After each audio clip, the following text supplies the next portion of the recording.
老公杨月的手机忽然弹出一条消息：儿子低烧反复，天亮了带他去医院。想你，勿念。10年前，我为了他放弃顶级投行的 offer， 陪他创业。10年后，我商海沉浮，把公司做到上市，他却悄悄有了孩子。我的神识一片混沌，仿佛五雷轰顶。他怎能负我至此？下午开会的时候，我让助理把市场部选中的几位代言人照片发给我。好的，曼总，会后我就发给您。我微皱了眉，为什么要会后？我的声音有些冷，气场也有些压人。助理低了头，小声道歉：“抱歉，曼总，代言人的照片在电脑上，我手机里没上手。”的杨月敲了敲桌子：“我这儿有，到你手机上了。”他的话音刚落，我的手机屏幕随即亮起，相册里多出来几张照片。助理递给杨月一个感激的眼神，杨月却坏笑着冲我努了努嘴。他总是这样，越是正经严肃的场合，越是没个正经。我表面无波无澜，内心却泛起甜。可当我看完他同步过来的照片，却忽然脊背发凉，全身的血都往脑子上涌。几位代言人的照片里，突兀地出现了一张杨月抱着小孩子的照片，他们穿着亲子装，那孩子2、3岁的样子，浓眉大眼，和杨月如出一辙，太像了，我几乎可以肯定那就是杨月的孩子。一整个下午我都是恍惚的状态，我不愿相信他会出轨，甚至下意识地为他找补，这一定是误会吧。夜里我辗转难眠，看了看一旁睡得正酣的杨月，摸下楼给小霍打了电话。就连小霍也不信，他说全世界的男人都变心了，杨月也不可能是啊，他可是和我恩爱10年的杨月呀，众人眼中的24孝模范丈夫，商场精英，宠妻狂魔。我抓着手机坐在黑灯瞎火的客厅，脑子里乱作一团。手机屏幕亮起，小霍来电，他的声音已没了刚才被吵醒的慵懒。曼曼，你刚没开玩笑。我鼻子一酸，哽着喉咙嗯了一声，然后把照片的事跟他说了。小霍沉默了半晌，冷静地问道：你能拿到杨月的手机吗？能。曼曼，你先别哭，光凭照片也不能说明那个孩子就是杨月的，更不能证明他真的出轨了，你需要更有力的证据。你的意思是让我去查他手机？对，你现在去拿他的手机，微信、QQ、微博、电话、淘宝、外卖全都查一遍，有什么蛛丝马迹就立马跟我说。我犹豫了一下，毕竟在一起10年，我对杨月绝对信任，从没翻过他的手机。曼曼，你听到我说什么了吗？小霍问道。我收起神思，听到了，马上去。我轻手轻脚回到楼上卧室，杨月呼吸均匀，睡得正甜。我拿起他的手机，躲进了厕所。杨月曾跟我说过，他的手机密码是我们的结婚纪念日，可我试了好几个来回，都提示密码错误。我想了想，输入了公司成立的日期，解锁成功。杨月把公司看得比什么都重，设置这样的密码倒也在情理之中。但杨月大可不必紧着我对他的信任，拿个假密码来哄骗我。我按下胸中升起的怒火，颤抖着手点开了他的微信。大概杨月做梦也想不到我会翻他的手机，所以不曾设防。我没翻多久就找到了那个特殊的联系人。杨月给所有人的备注都是姓名加身份加电话，唯独这个人没有任何备注。我点进对话框，最后一条消息是今晚10点发的：儿子低烧反复，天亮了带他去医院。勿念，想你。在网上翻，聊天内容大多关于孩子，也有很多绵绵情话。我冷呼一声，嘴角扯起一抹不知是凄苦还是嘲讽的笑来。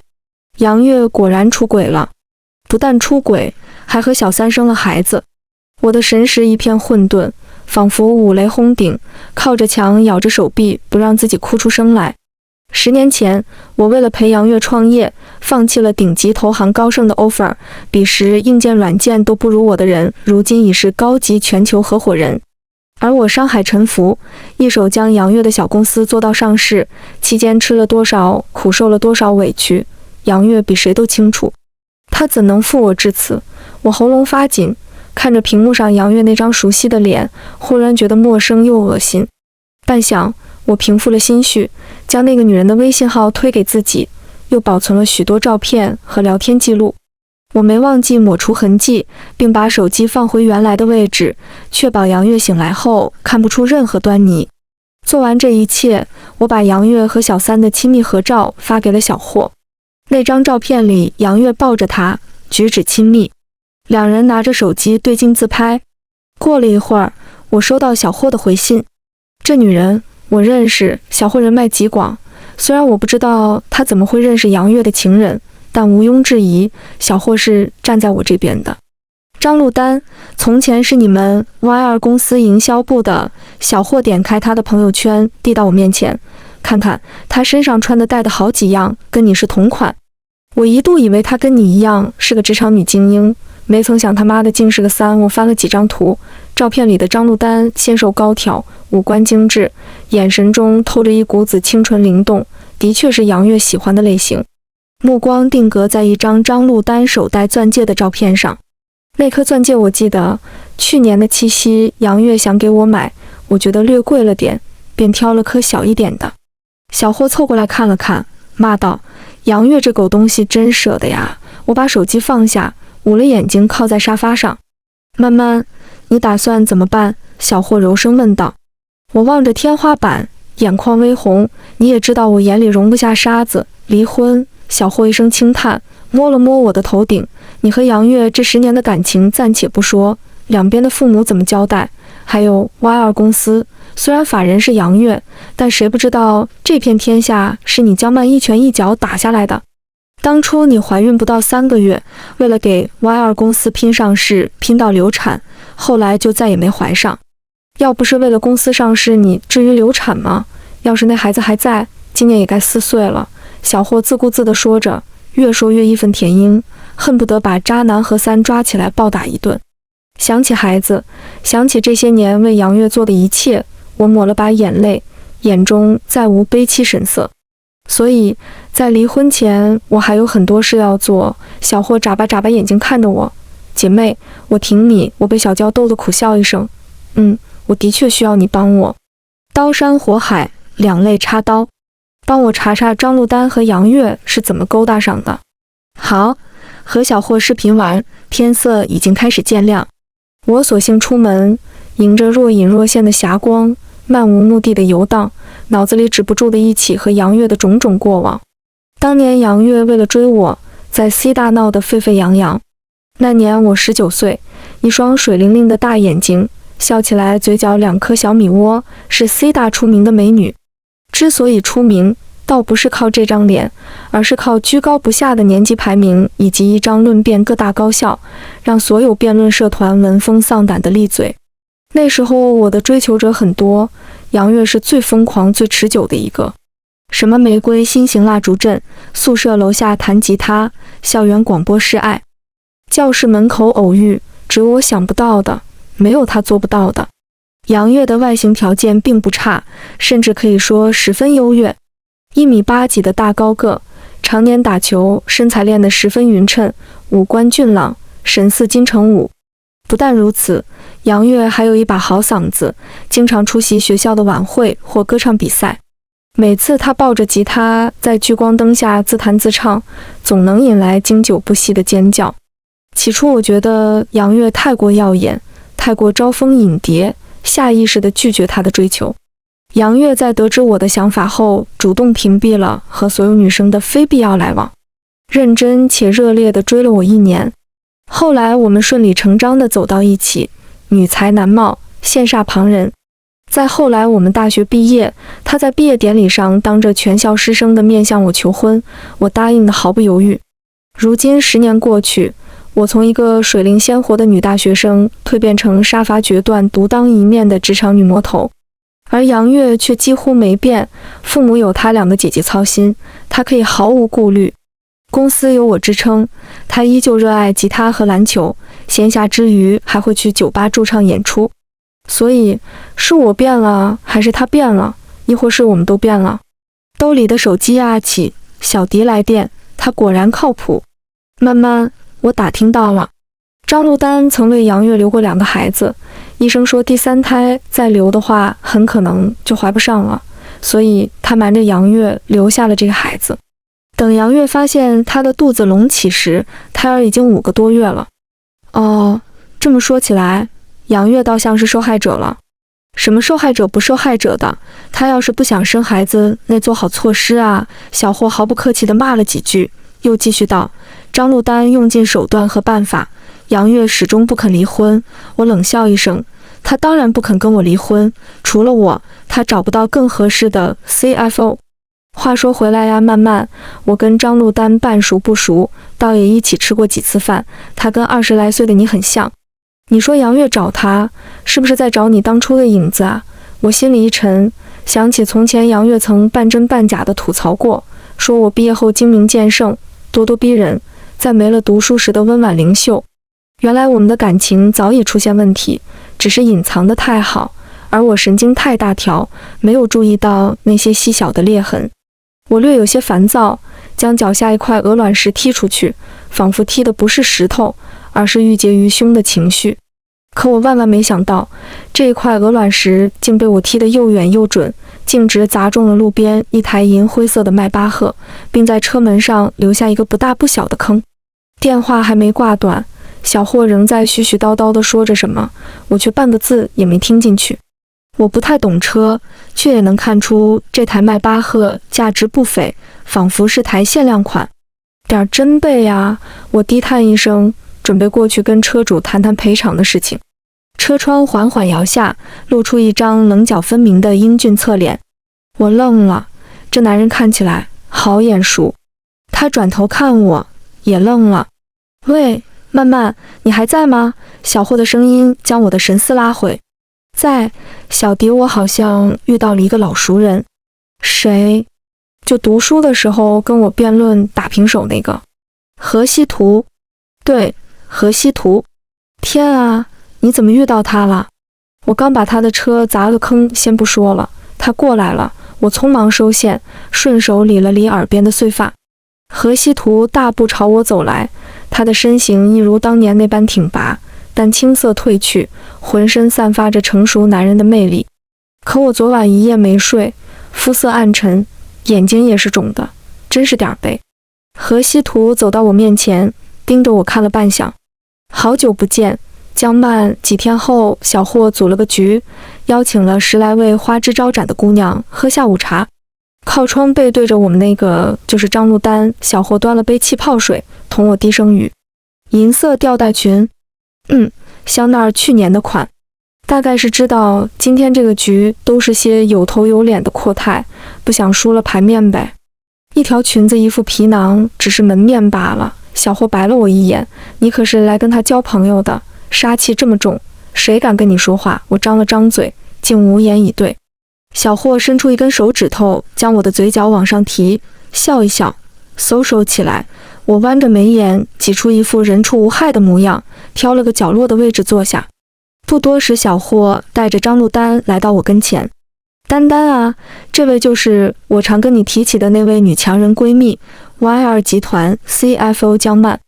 曼曼，这位是张珞丹，全职太太，做的一手好菜。我礼貌起身，嘴角含笑地打了个招呼：你好，我是江曼。张珞丹的脸色有一瞬间的呆滞，片刻后又恢复如常。你好，江小姐，很高兴认识你，你高兴得太早了。在场的各位，除了我和小霍，几乎都是全职太太。全职是真的全职，是正房还是小三说不准。这些阔太们听说我是杨月的太太， Y2 的财务总监，纷纷围上来同我套近乎。久闻杨太大名，今日得见真是幸会啊！阔太 A 端着香槟，笑得格外谄媚。听说 Y2 公司是杨总和夫人一起打拼出来的，想不到杨太这样年轻，本事却这样大，真是了不起。阔太 B 一脸诚恳拍着我的马屁，我不咸不淡地同他们客套着，眼角的余光却在打量张珞丹的脸色，十分难看。小霍捏着嗓子同阔太们解释道：我家曼曼从小就优秀，当年那个杨月杨总啊，为了追我们曼曼，可是费尽了心思。阔太 A 两眼放出八卦的金光。哎呀，周小霍，你就别卖关子了，展开跟我们说呗。想听啊！小霍挑了挑眉毛，想听的跟我过来。说完便扭着腰肢朝长条沙发那边去了。阔太们纷纷跟着过去，只剩下我和张珞丹面对面坐着。关于杨月追我的细节，张珞丹当然不感兴趣，气氛一时有些微妙。我看向他，他的目光略有些闪躲。插足我婚姻，和杨月亲密的时候没脸没皮，现在知道慌张了。我按下心中情绪，尽量笑得和蔼可亲。张小姐是哪里人？四川人，你呢？四川人啊，我外婆也是四川人，真巧。我们天南海北的瞎聊了半个小时，张珞丹的顾虑一点点打消，对我再不设防。茶话会结束后，小霍把我拉进了一个微信群，顶级男模一手货源群。我看着这个名字，陷入了沉思。周小迪，你是在做什么非法勾当吗？小霍坐在副驾上，一边补妆一边道。群里都是富婆，也不知是谁改了这么个名字。我哦了一声，张珞丹也在。在呀。小霍停下扑粉的手，你就这么笃定他会加你？他的话音刚落，我的微信提示音响起，张珞丹发来好友申请。我侧过手机给小霍看，这不就来了？小霍冷笑一声，没憋啥好屁。不过你今天为什么要见他呀？知己知彼，百战百胜。既然决定了要打仗，自然要做足功课的。而且我也十分好奇，杨月找了个什么样的女人？什么样的女人也比不上你啊！张珞丹给你提鞋都不配，我不置可否。小右道，接下来怎么办？我的指尖在方向盘上轻轻敲着。做空 Y2。啥是做空？所谓做空，是股票期货市场常见的一种方式。预期股票期货市场会有下跌趋势，操作者将手中筹码按市价卖出，等股票期货下跌之后再买入，赚取中间差价。小霍，说人话。你知道上市公司每季度都要披露财报吧？知道啊，财报数据越好看，则股价就越好看，反之亦然。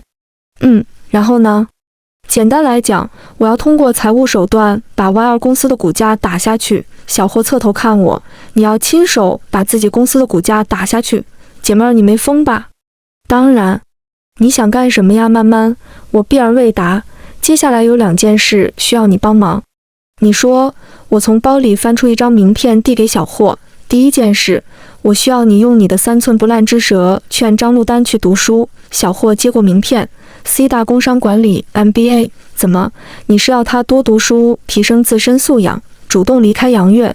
我笑一声，他离不离开杨月我无所谓，我是要把他扔到有钱人堆里去。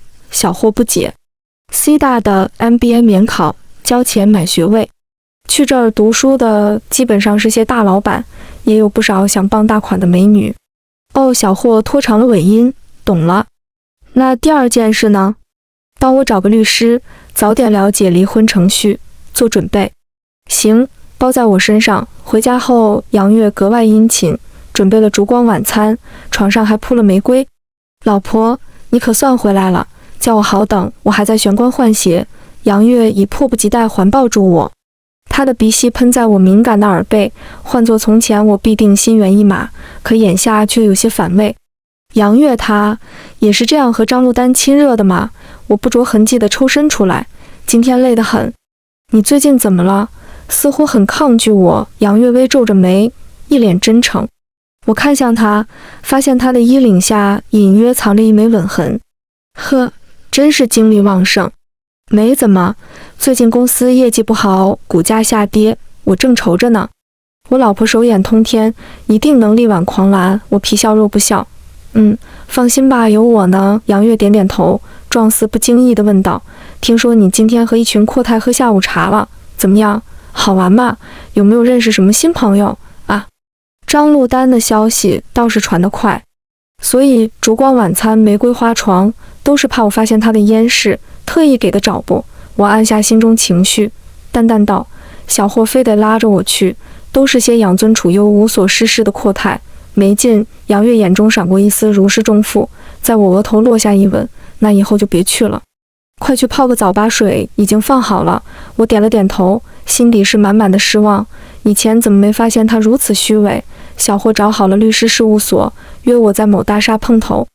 我停好车，走了几步，发现一台银灰色的限量版迈巴赫。我在心里嘀咕了一句，最近到底是什么狗屎运，接二连三的看到限量款。不对，车门上那个坑有点眼熟。我如果没记错，这个坑仿佛是前不久我用一块鹅卵石砸的。所以这是何西图的车，他也在这栋楼上班。手机响了，是小霍的电话。到了吗，曼曼？刚停好车。那赶紧上来吧，66楼。好，我挂了电话，朝电梯间走。远远便看到一名黑裙白衬衫的女孩等在电梯门口。看到我，那女孩脸上露出一抹职业微笑，微微欠身。请问是江曼小姐吗？我们认识。你好，江小姐，我是何大壮的助理 Janice， 特意在这儿等您。何大壮？是的，江小姐，何大壮是负责您案子的律师，请跟我来。Janice 拿了张卡在感应区刷了一下，最右边的电梯应声而开。你们所叫什么名字？对每一个客户都这么周到吗？不是的，江小姐，是何大壮让我在这儿等您的。旁边的电梯比较拥挤，这一步是何大壮的专属电梯。是的，所以小霍是找了个有助理、有专属电梯，在写字楼顶楼办公的律师给我打离婚官司，倒也不必这样小题大做。思索间，电梯已经到了66楼。Janice 把着门做了个请的手势，我冲他点头示意，款步出了电梯。入眼7个大字：西图律师事务所。何大壮，西图，我脑子里闪过一道灵光，这该不会是何西图的律所吧？慢慢，小霍自门后出来，这边视野极好的全景落地窗，看起来普普通通，实际上质地上乘的皮沙发。整块的梨花木大班台，极简但设计感极强，一看就价值不菲的台灯，就连会客的桌子上摆的茶具都是素胚勾勒青花的上好瓷盏。这办公室比我的奢华不少。又见面了，江曼落地窗前的男人单手插袋，身姿挺拔。尽管他逆着光，我还是一眼认出他就是前不久重逢偶遇的何西图。我有点懵，小声问小霍：“你怎么回事？让你给我找个离婚律师，你怎么找到他了？”小霍靠过来同我耳语：“不是我找到他，是他找到我。”我看了眼小霍，愈发疑惑。何西图道：“是我得知你要离婚的消息，主动联系周小霍。”我清了清燥子，尽量淡定大方。何大壮从何而知我的事？这不重要，重要的是何西图拿起一本卷宗：“你的官司，我可以帮你办得很漂亮。”小霍道：“我也是最近才知道，何西图这3个字在业界就是金字招牌，由他经手的案子就没有败诉的。”我看着何西图，以何大壮的身份和业界地位，替我打一个离婚官司，未免有些大材小用。何西图眉眼含笑回望我：“是我的用意还不够明显吗？”用意，我一时拿不准他这话的意思。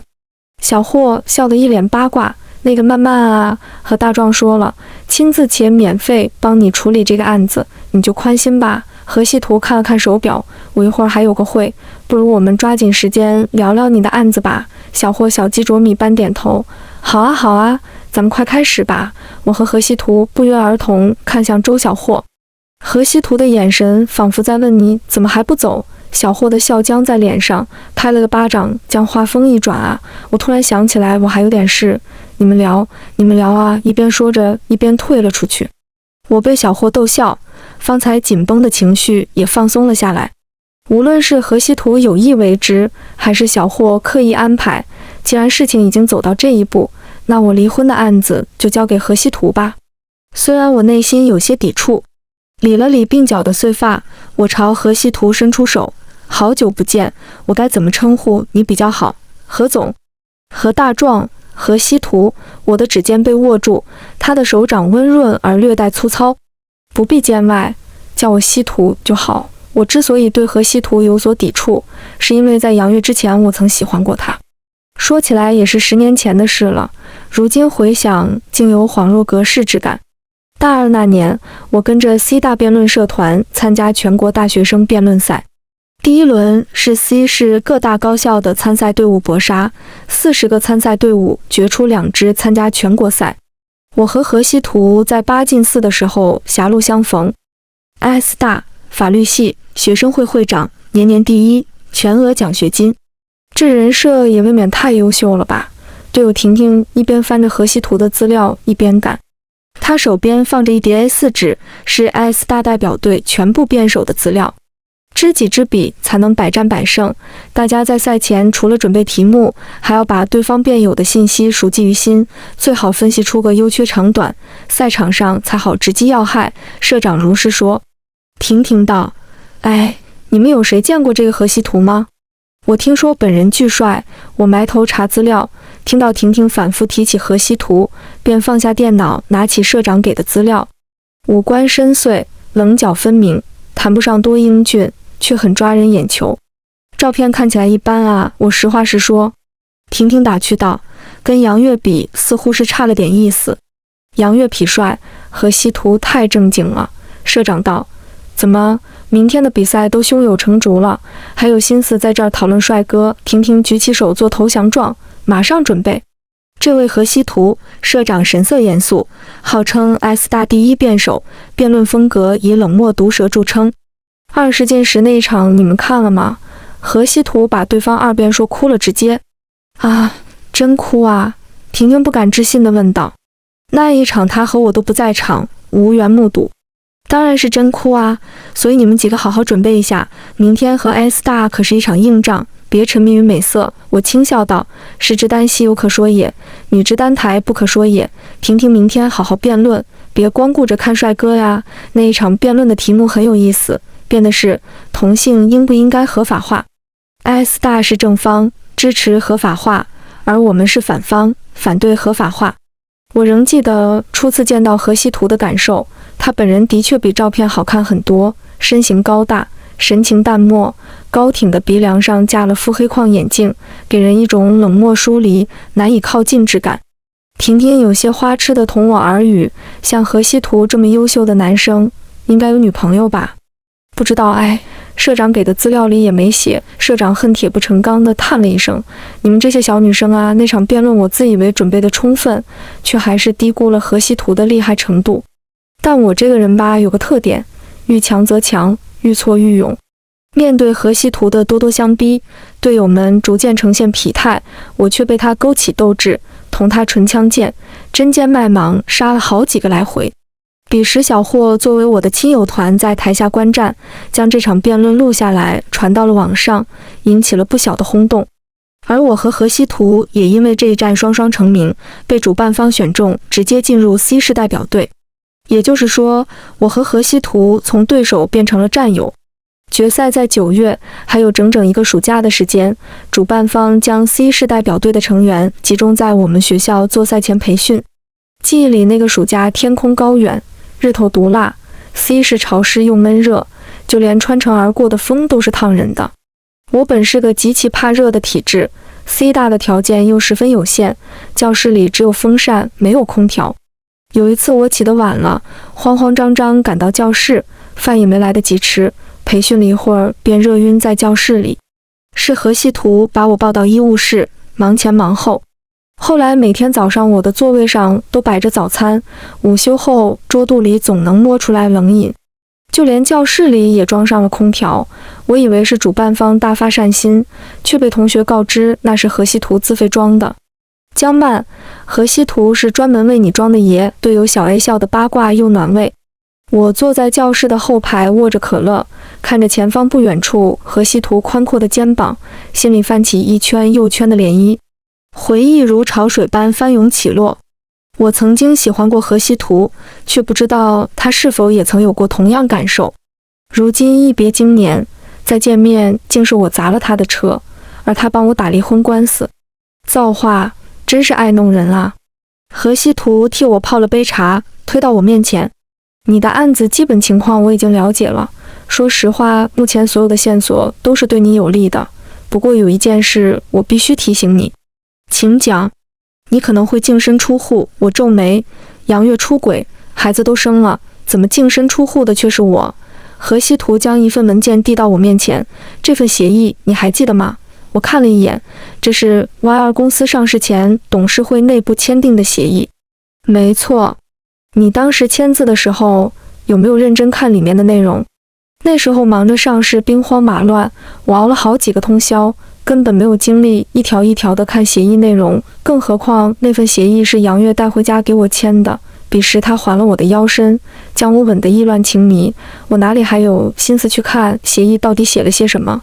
河西图道，里面有一项条款约定，如果你们二人离婚，你在 Y2 公司的全部股权将无条件转移到杨月名下。我愣住，这么多年的耳鬓厮磨，他竟从那时候起就一直在算计我吗？枉我这么多年倾心相助，呕心沥血帮他把 Y2 公司做到上市，甚至连孩子也没保住。我强忍泪水，怒极反笑。杨月他真是好手段。河西图大概想说点什么来安慰我，张了张嘴，却只发出一声轻叹。这件事交给我，我会尽全力帮你争取最大利益。我冷笑一声，这大半个月我倒也没闲着。展开说说。不知道西图有没有关注过 Y2 公司的股价？略有了解，最近 Y2 的股价跌得有些厉害。我淡笑不语。河西图挑眉道：“你在做空 Y2？” 没错。修长的手指抚上下巴。河西图饶有兴致地打量着我：“你要架空杨月？”是，股价跌到一定程度，杨月不得不抛售。当然，为了不引起他的怀疑，我先抛售。河西图点点头。杨月是真的抛售，你却是左手抛售，右手买入。等杨月的股权都到了你的手上，再做多把股价拉回来。一来一去，你不但没亏，还赚了。我轻笑一声。何大壮不但精通法律，对金融也十分了解嘛。略有涉猎罢了。顿了顿又道：“但你不好明着买入他的股份。”是的。我需要找人帮我抄底。找到合适的人了吗？暂时还没找到。实在不行，就让小霍来操作吧。如果你信得过，我倒是很乐意帮你这个忙。我看向河西图，难掩眼中惊讶神色。河西图一望向我，我似乎在他眼中看到了一丝温柔。我心中升起一丝慌乱情绪，避开了他的目光。杨月的手上有 Y2 公司 30% 的股权。你需要买多少？至少 26%。我顿了顿又补充道，这可不是一笔小数目，而且股市有风险。河西图点点头，我知道。回头我让 Janice 草拟一份协议，购入你和杨月的股权。等你的官司尘埃落定了，再原价卖回给你。原价卖回，连我的一起买。我瞪大了眼睛，怀疑自己有没有听错。我皱了眉思索，百思不得其解，他费这么大劲，却一分钱都不赚我的，到底是图神什么？不过我眼下的确找不到合适的人选帮我做这件事，而且我手上的资金也不足以支撑我同时买入自己和杨月的股份。河西图伸出的援手，我此时真的十分需要。协议必须写清楚，我和杨月的离婚官司一旦落定，你必须立刻把股权卖回给我。至于原价或者加价，何律师可以再考虑考虑，这是自然。Y2 是你的心血，我只是暂时帮你保管一下罢了。我盯着河西图看了良久，他的目光坦荡，看似无波，却暗藏热烈。不知为何，我直觉他是信得过的。那就拜托了，何律师。河西图勾起嘴角，不是说过了吗？不用那么见外，叫我西图就好。我一轻笑，好，西图。还有一件事我要提醒你。请讲。我排查了张祿丹的社会关系，你们家的保姆是他的舅妈。我露出不敢置信的表情。河西图换了个坐姿，轻身向前，十指交握。也许只是张祿丹做了个顺水人情，给老家的亲戚安排一份工作。详细的我再查一查，你不用过分担心，自己注意一些就好，毕竟防人之心不可无。我疑惑，你不像是最近才接手我的案子。没错，从那天你把我的车砸了坑，我就开始关注你的事了。哦，为什么？没想过会重逢。他说这话的时候神色温柔，我被他盯得有些不自在，避开了他的目光。说起来，你的车为什么没送去修？那天我不是留了助理的电话让你联系他吗？这个也许是我太忙了吧，可他玩味的神色却分明在说他是故意不去修的。我心中泛起一丝异样的情绪，但此时却并不适合，也不想去追究原因。张祿丹果然在小霍的怂恿下报了 C 大的 MBA。小霍给我打电话邀功，姐妹儿，你要我办的事已经办妥了，那个张祿丹还真不是东西，才去没几天就勾搭了2个。我冷笑一声，其中一个是 H 集团的老王。啊，你怎么知道？这个老王出了名的好色，谭剧在 C 大多少年了也没毕业，根本就不是去读书的，就是去把妹的。对，这个老王出手阔绰，张祿丹他俩正打得火热呢。我点点头，他们俩很配。那你接下来怎么打算呢？慢慢，先让他们谈婚恋爱呗，还能棒打鸳鸯不成？等时机成熟了，再通知王太太，来一出瓮中捉鳖，岂不美哉？小霍在电话那头笑得花枝乱颤，这个王太太可不是好惹的。没错，收拾张祿丹这样的人，我可不乐意亲自下场，脏了我的手。小孩又道，我听说 Y2 的股价已经跌停了，市值蒸发好几个亿，是真的吗？真的。小霍叽叽几声，牛掰啊姐妹，玩得真大。这还不算完这还不算完。我让人把张祿丹和老王的事透露给了杨月，他知道张祿丹给自己种了草原，但是无名无分的也不好发作，再加上最近公司股价跌停，他已经烦得在家里摔酒杯了。想起近来杨月的状态，我心中升起一丝隐痛。毕竟是10年的夫妻，我从没想过要用这种手腕和心机去对付他。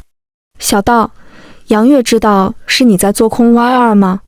我做的滴水不漏，他不可能知道。这就好。小霍，我犹豫了一下，终究没忍住，我做的是不是有些过了？过什么过？他背叛你在先，他做这些事情的时候可没考虑过你。是啊，不但如此，他还在公司的协议上动手脚，早早的设计我。小霍又道，事已至此，不可心软。挂了电话，门外响起敲门声。我抬头看到助理毕恭毕敬地站在门口。什么事？曼总，有位姓何的先生，说是有急事找您。何先生，我只认识一个姓何的。快请进。何西图神色凝重地进了我的办公室，助理替他倒了茶后，乖觉地带上门。你怎么来了？有件事必须当面告诉你。是关于我的案子。何西图点点头。张祿丹的舅妈年过60，却长期在药房购买避孕药，我没反应过来，她买避孕药干什么？何西图皱眉看着我，眼神中有愤怒，也有关切。曼曼，这些年你为什么一直没怀上孩子？我心瞬间凉透了。杨月呢？她知道吗？何西图看着我不说话。我明白了。小霍陪我去医院检查身体，全程处于极度惊骇的状态。排队候诊的时候，他坐在凳子上一个劲儿地抹眼泪。我拍了拍他的肩膀，姐妹，我被下药，怎么你先哭起来了？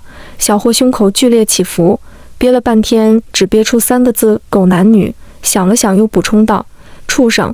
我被他触动惆怅，眼眶也有些泛酸。没事的小霍，他给我下的是避孕药，不是鹤顶红。他在你家里当保姆当了4年，4年啊，曼曼，你吃了4年。以后你……小霍呜鸣呜地哭起来，我也没忍住，眼泪大颗大颗地往下砸。以后我还能不能怀孕，是个未知数。别哭，我们先检查再说。要是真的不能生了，以后你多生几个，送一个给我。小霍扑过来抱着我，哭得声听力竭。月怎么能这么欺负你呀？真的是畜生不如啊！我按下心中翻涌的情绪。杨月和我手里的股权大部分都被何西图收购，等离婚官司打完，我和何西图手里的股份加起来有52%，足够解散董事会。小霍泪眼婆婆地看着我。那杨月呢？杨月，原本我只想将她架空，驱逐出 Y2，再和她离婚，让她净身出户。但此时我坐在医院里，想到自己或将永远不孕不育，我心中最后一丝柔情也消失殆尽。对付人渣，不必留半点情面。我冷笑一声，他手里仅剩几% 的股份，连表决权都没有。他还有股权，那往后是不是还得分红给他？分红？你见过劳改犯能分红的？小霍不解。前年杨月动了一笔公司账，8位数。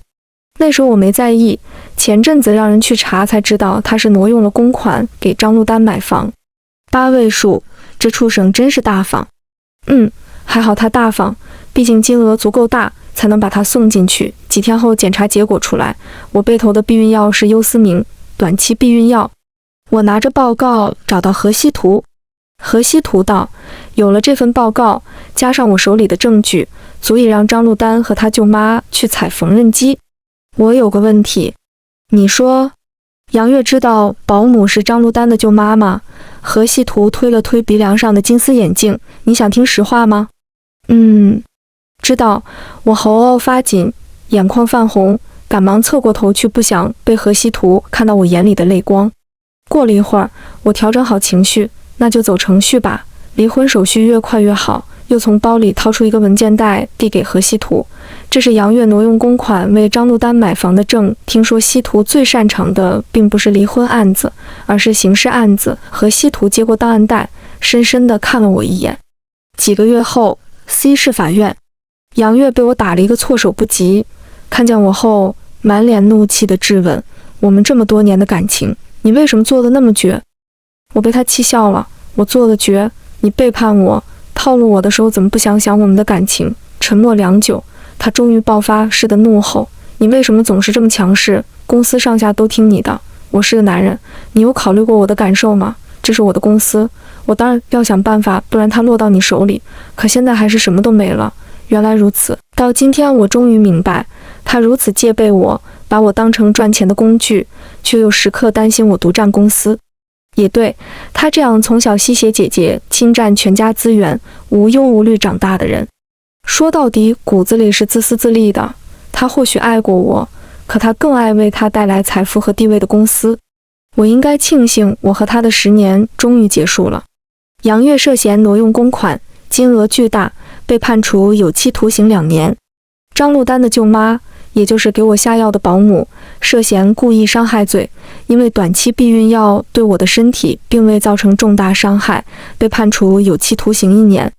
而张珞丹教唆其身妈给我下药，情节严重，按共犯处理，被判处有期徒刑1年。不但如此，张珞丹和王总的事被王太知道了，开庭前那段日子没少羞辱折磨他。今天他出庭时，眼角的淤青都还没消。而且据我所知，这位王太手段毒辣，在监狱里安排人给张珞丹一点特殊照顾也不是不可能。渣男和小三都得到应有的报应，这样的结果我本该痛快。可我除了如释重负，却并没觉得多开心。自法庭出来，我深深地呼了口气，看了眼头顶不算晴朗的天。小霍搂了搂我的肩膀，脱离苦海，单身万岁。我笑笑，单身万岁。恭喜！何西图的声音传来，我转过头，看到他立在不远处。我浅笑点头，辛苦了。小霍凑到我耳边低声道：哇靠，何西图穿西装好帅啊！啧啧几声后又道：他看你的眼神像是对你有意思，要不要考虑一下？我不轻不重地在他腰上捏了一把，再胡说八道就跟你绝交。我哪里胡说八道了？他分明是司马昭之心，路人皆知。何西图走到我们面前，嗓音低沉：你的官司已告一段落，晚上一起喝一杯吧，庆祝你脱离苦海，重回单身。小霍看看我，又看看何西图，同学是在约江曼喝酒。我笑道：可眼下最重要的不是喝酒，而是拿回我的股份。放心吧 ，Janice 已经在处理了。我赞道：西图果真是信守承诺之人。那现在可以告诉我了吗？告诉你什么？你帮我抄底股份，分文不取。那时候你说你是有所图的，只是暂时不方便告诉我。何西图做恍然状，笑意滑进眼底。我方才已经说过了。什么？我不解。小霍道：何大壮，你的意思是花几个亿帮曼曼收购股份，1分钱不赚，还损失几个月利息，就是为了请他喝一杯？这话听起来有些离谱，但又似乎很合理。何西图不置可否，勾起嘴角道：其实当年若不是杨月先下手，他欲言又止，我耳根发烫。我还有很多事要处理，要不改天吧？要命，我已经很久没说话结巴过了。何西图垂眸看我，目光灼灼，一语双关：不急，我等你。晚安。